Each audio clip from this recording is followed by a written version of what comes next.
ಶಿವಗಂಗಾ ಬಸವರಾಜ್ ಅವರ ಎಲುಬಿಲ್ಲದ ನಾಲಿಗೆ ಅಂತೇಳಿ ಬಹಳ ಏಕವಚನ ಮಾತಾಡಿದೀನಿ. ನಾನು ಸವಾಲನ್ನ ಸ್ವೀಕಾರ ಮಾಡಿದೀನಿ. ನಾನು ಬ್ಲಾಕ್ ಮೇಲ್ ಆತ ಬ್ಲಾಕ್ ಮೇಲ್ ಮಾಡಿರೋದು. ನಾನು ಆ ದೇವಸ್ಥಾನಕ್ಕೆ ನಿನ್ನ ಸವಾಲ್ ಸ್ವೀಕಾರ ಮಾಡಿದೀನಿ, ಆ ದೇವಸ್ಥಾನಕ್ಕೆ ಬರ್ತೀನಿ ಅಂತ ಹೇಳಿದೀನಿ. ಇದಕ್ಕಿಂತ ಏನು ಹೇಳಬೇಕು? ನಿನ್ನ ಸವಾಲನ್ನ ಸ್ವೀಕಾರ ಮಾಡಿದೀನಿ.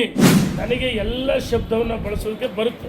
ದಾವಣಗೆರೆ ಲೋಕಸಭಾ ಚುನಾವಣೆಯಲ್ಲಿ ಕಾಂಗ್ರೆಸ್ಸಿನ ಅಭ್ಯರ್ಥಿ ಶಾಮೀಲಾಗಿ ಕೋಟಿ ಕೋಟಿ ಕೋಟಿ ಕಂತೆ ಹಣವನ್ನು ಇಸ್ಕೊಂಡು ಶಾಮೀಲಾಗಿದೆ ಅಂತ ನನ್ನ ಬಗ್ಗೆ ಮಾತಾಡಿದೀಯ. ನೀನು ಮರಳು ದಂಧೆ ಮಾಡುವಾಗ ಬಿಟ್ಬಿಟ್ಟು ಏನೋ ಮಾಡ್ಕೊಳ್ಳಿ ನಮ್ಮ ಹುಡುಗ ಅಂತ ಹೇಳಿದ್ರು. ನಾನು ಹೋಗ್ಲಿ ಅಂತ ಬಿಟ್ಟಿದ್ದೆ. ನನ್ನ ಹಳೆಯ ಪ್ರಕರಣವನ್ನ ಮಾತಾಡಿದೀಯ. ನೀನ್ಯಾರು ನನ್ನ ಬಗ್ಗೆ ವೈದ್ಯಕೀಯ ಕೇಳಕ್ಕೆ? ಇನ್ನೊಂದು ಬಾರಿ ನನ್ನ ಬಗ್ಗೆ ಅಗ್ರವಾಗಿ ಮಾತಾಡೋದು ಸರಿ ಇರಲಿಲ್ಲ. ಸೂಜಿಗೆ ಮುತ್ತು ಕೊಟ್ಟಂಗಿರ್ಬೇಕು. ಇದೇ ರೀತಿ ನೀನು ಅಗ್ರವಾಗಿ ಮಾತಾಡಿದ್ರೆ ನಾನು ಸಹಿಸಲ್ಲ ಅಂತೇಳಿ ಎಚ್ಚರಿಕೆಯನ್ನು ಕೊಡ್ತೀನಿ. ನಾನು ಶಿವಗಂಗಾ ಬಸವರಾಜ್ ಅವರ ಇಂದು ಹೇಳಿಕೆಯನ್ನು ಗಮನಿಸಿದ್ದೀನಿ. ನಾನು ಕೇಳಕ್ಕೆ ಇಚ್ಛೆ ಪಡ್ತೀನಿ. ಎಲುಬಿಲ್ಲದ ನಾಲಿಗೆ ಅಂತೇಳಿ ಭಾಳ ಏಕವಚನ ಮಾತಾಡ್ತೀನಿ. ನನಗೆ ಎಲ್ಲ ಶಬ್ದವನ್ನು ಬಳಸೋದಕ್ಕೆ ಬರುತ್ತೆ. ಆದರೆ ನನಗೆ ಸಂಸ್ಕಾರ ಸಂಸ್ಕೃತಿ ನನ್ನ ತಂದೆ ತಾಯಿ ಎಲ್ಲ ಕಲಿಸ್ಕೊಡೋದು. ಆದರೆ ನಿನ್ನೆ ಹೇಳಿದಂಥ ಸಂದರ್ಭದಲ್ಲಿ ನಾನು ಒಂದು ಮಾತು ಹೇಳಿದೆ. ಮರಳಿನ ದಂಧೆ ಮಾಡ್ತಾ ಇದ್ರು ನನ್ನ ಕ್ಷೇತ್ರದಲ್ಲಿ ಅಂತ ನಾನು ಹೇಳಿ ಸತ್ಯ. ಆದರೆ ನೀನು ಏನು ಹೇಳಬೇಕಾಯ್ತು?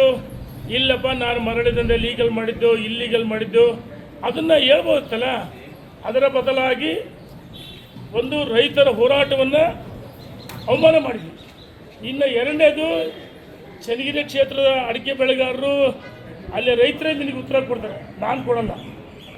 ಇನ್ನು ಮೂರನೇ ಪಾಯಿಂಟು, ದಾವಣಗೆರೆ ಲೋಕಸಭಾ ಚುನಾವಣೆಯಲ್ಲಿ ಕಾಂಗ್ರೆಸ್ಸಿನ ಅಭ್ಯರ್ಥಿ ಶಾಮೀಲಾಗಿ ಕೋಟಿ ಕೋಟಿ ಕೋಟಿ ಕಂತೆ ಹಣವನ್ನು ಇಸ್ಕೊಂಡು ಶಾಮೀಲಾಗಿದೆ ಅಂತ ನನ್ನ ಬಗ್ಗೆ ಮಾತಾಡಿದೀಯ. ಇದ್ರ ಜೊತೆಗೆ ನೀನು ಮರಳು ದಂಧೆ ಮಾಡುವಾಗ ಇದೇ ಯಾವ ರೀತಿ ಮರಳು ದಂಧೆ ಮಾಡಿದೆ? ದಂಧೆ ಅಂತ ಹೇಳಿದ್ದೀನಿ. ಇದೇ ಒಂದು ಬಾರಿ ನಮ್ಮ ಮಾಡಾಳ್ ಮಲ್ಲಿಕಾರ್ಜುನ್ ನನಗೆ ಕರೆ ಮಾಡಿ ಬಿಟ್ಬಿಡೋಣ ಏನೋ ಮಾಡ್ಕೊಳ್ಳಿ ನಮ್ಮ ಹುಡುಗ ಅಂತ ಹೇಳಿದರು. ನಾನು ಹೋಗ್ಲಿ ಅಂತ ಬಿಟ್ಟಿದ್ದೆ. ಆದರೆ ನಿನ್ನೆ ಮಾಧ್ಯಮ ಸ್ನೇಹಿತರಿಗೆ ಅನಿವಾರ್ಯವಾಗಿ ನಾನು ಹೇಳಿದ್ದೀನಿ.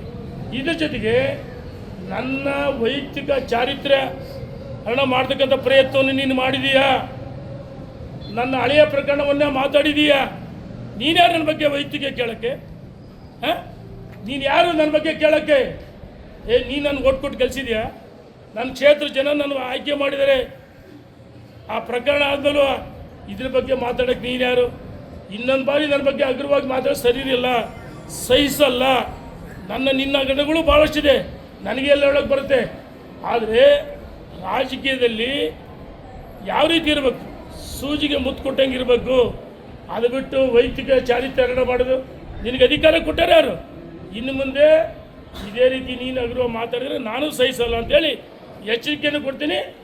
ನೀನು ಚುನಾವಣೆ 6 ದಿವಸಗಳ ಮುಂಚೆ ಯಾರ ಹತ್ರ ಏನೇನು ಶಾಮೀಲಾಗಿದ್ದಿ, ಬರ್ತ್ಡೇ ಪಾರ್ಟಿಲಿ ಭಾಗವಹಿಸಿದ್ದೆ, ಆ ಪ್ರತಿಷ್ಠಿತ ಹೋಟೆಲ್ಲು ಡೇಟ್ ಹೇಳ್ತೀನಿ. ನಿನ್ನ ಜೊತೆಗೆ ಪಾರ್ಟಿ ಮಾಡಿದ್ರು, ನನಗೆಲ್ಲವೂ ಮಾಹಿತಿ ಇದೆ. ಬಾಯಿ ಚಟಕ್ಕೋಸ್ಕರ ಏನು ಬೇಕಂತ ಮಾತಾಡಿದ್ರೆ ಅಥವಾ ರೈತರ ವಿರುದ್ಧವಾಗಿ, ಹೌದಪ್ಪ ಆ ಯೋಜನೆ ಕುಡಿಯುವ ನೀರಿಗೆ ಆ ಯೋಜನೆ ನಮ್ಮದೇ ಭಾರತೀಯ ಜನತಾ ಪಾರ್ಟಿ ಸರ್ಕಾರ ಯಡಿಯೂರಪ್ಪ ಕೊಟ್ಟಿತ್ತು. 1600 ಕೋಟಿ ಹೊಸದುರ್ಗ, ತರೀಕೆರೆ, ಕಡೂರು, ಅಜ್ಜಂಪುರ, ಚಿಕ್ಕಮಗಳೂರು ಇಲ್ಲ ಅಂತ ಹೇಳಿಲ್ಲಲ್ಲ. ನೀನು ಹೇಳಿಕ್ಕಿಂತ ಮುಂಚೆ ನಾನೇ ಭದ್ರಾ ಜಲಾಶಯ ಪ್ರತಿಭಟನೆ ಮಾಡೋ ಸಂದರ್ಭದಲ್ಲಿ ಹೇಳಿದ್ದೀನಿ, ಇದು ನಮ್ಮದೇ ಯೋಜನೆ ಅಂತ ಹೇಳಿದ್ದೀನಿ. ದಾವಣಗೆರೆಯಲ್ಲಿ ಮಾಧ್ಯಮ ಪತ್ರಿಕಾಗೋಷ್ಠಿ ಮಾಡಿ ಹೇಳಿದ್ದೀನಿ. ಆದರೆ ಯಡಿಯೂರಪ್ಪನವರು ಎಲ್ಲೂ ನಾಳೆಯನ್ನು ಸೀಡಿ ನೀರು ಕೊಡಬೇಕಂತ ಹೇಳಿಲ್ಲ.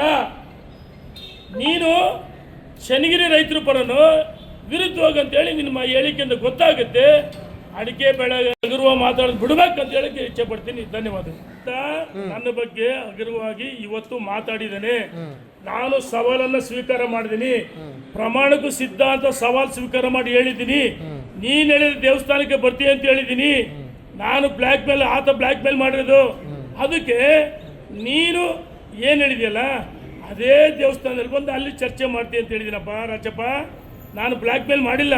ಅಲ್ಲ ನೀವು ನಾನು ಆ ದೇವಸ್ಥಾನಕ್ಕೆ ನಿನ್ನ ಸವಾಲು ಸ್ವೀಕಾರ ಮಾಡಿದ್ದೀನಿ, ಆ ದೇವಸ್ಥಾನಕ್ಕೆ ಬರ್ತೀನಿ ಅಂತ ಹೇಳಿದ್ದೀನಿ. ಇದಕ್ಕಿಂತ ಏನು ಹೇಳಬೇಕು?